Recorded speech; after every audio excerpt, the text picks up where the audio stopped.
गर किसान बेचारे ना होते तो घर घर रोटी ना होती।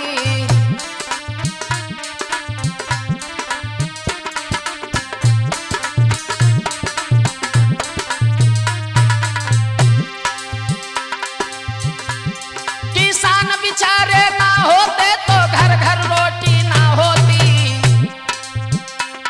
किसान बेचारे ना होते तो घर घर रोटी ना होती।